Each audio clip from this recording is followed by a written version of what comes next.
ராம் ராம், வாழ்க வளமுடன். Voice of கான்ஷியர் அனைவருக்கும் இனிய மாலை வணக்கம். தயிர்காரி செஞ்ச புண்ணியம் என்ன? சாமி எல்லாத்தையும் சாப்பிட்ணும் அப்படின்னு பதிலுக்கு கூட காத்துட்டு போயிட்டாலே அந்த தயிர்காரி அப்படின்னாலாம். சிவஸ்தானத்தில் ஒரு தயிர்காரி இருந்தா அவள் ஸ்ரீமடத்தை தாண்டி போகும்போதெல்லாம் பெரியவாளுக்கு நமஸ்காரம் செஞ்சுட்டு போவா. கூட்டமாக இருந்தால் யார் மேலே பட்டுடாமல் தொலைவில் இருந்தபடியே விழுந்து கும்பிட்டுட்டு போவா. காலையில் நீராடுற வழக்கம் கிடையாது, அநேகமாக பிற்பகலில் தான் நீராடுவா.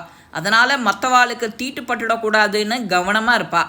ஒரு நாள் கூட்டம் இல்லாத சமயத்தில் பெரியவா எதிரில் வந்து தயிர் கூடையை வைக்கிறா. சிறு சிறு சட்டிகளாக ஒரு 4-5 சட்டி தயிரை வெளியில் வரிசையாக வைக்கிறா. எச்சமானே, பசும்பால் காய்ச்சி உரகுத்தி கொண்டு வந்திருக்கேன், சுத்தமாக செஞ்சுருக்கேன், சாமி தான் எல்லாத்தையும் சாப்பிட்ணும் அப்படின்னு உறக்க சொல்லிட்டு போயிட்டா. ஒரு சிஷ்யரை கூப்பிட்டு அந்த சட்டி தயிரை கொண்டு வா அப்படின்னாலாம் பெரியவா. ஒரு சட்டியிலேருந்து தன் கையாலேயே சிறிதளவு எடுத்து சாப்பிட்டாலாம் பெரியவா. மீதி சட்டியில் இருந்த தயிரை தயிர் பச்சடி, மோர்க்குழம்பு, மோர்க்கூட்டு, அவியல்னு இப்படி சொல்லி அன்னைக்கு பிக்ஷை செஞ்சாலாம்.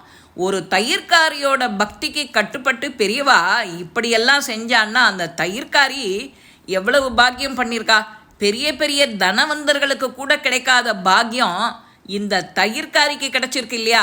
அப்படின்னா பெரியவா கண்ணனாகவே மாறிட்டா. சாமி எல்லாத்தையும் சாப்பிட்ணும் அப்படின்னு சொல்லிட்டு பதிலுக்கு கூட காத்திருக்காம போனாலே அந்த தயிர்காரி, அவளோட வார்த்தைகள்லாம் சத்தியமாயிடுது அப்படிங்கிறத பார்க்கணுன்னா அவளுக்கு வேணால் அது சாமி சத்தியமானவராயிற்றேங்கிற அவளுக்கு தோணியிருக்கு. அதனால் அந்த இருந்த இடத்துல கூட நின்று அதை பதிலை கேட்காம கிளம்பிட்டா. பெரியவாளும் என்ன, சாட்சாத் கிருஷ்ணனாக மாறி கண்ணனாக மாறி தயிரை கையால் எடுத்து சாப்பிட்டு மிச்சத்தை மோர்க்குழம்பு, அவியல்னு எல்லாத்துலேயும் சேர்க்க சொல்லி சாப்பிட்ருக்கா. இந்த மாதிரி யாருக்கு அந்த பாக்கியம் கிடைக்கும்? இதெல்லாம் பூர்வ புண்ணிய பலன் நிறையா ஸ்ட்ராங்காக இருந்தால் தான் கிடைக்கும். அது அந்த காலத்தில் எல்லாருக்கும் சித்திக்கும். இந்த காலத்தில் கலியுகமாச்சே. இந்த பதிவு உங்கள் எல்லாருக்குமே பிடிச்சிருக்கோம். லைக் பண்ணுங்க, ஷேர் பண்ணுங்க, பெல் பட்டனை கிளிக் பண்ணுங்க, சப்ஸ்கிரைப் பண்ணுங்க, கமெண்ட்ஸ் பாக்ஸில் கமெண்ட்ஸ் போடுங்க.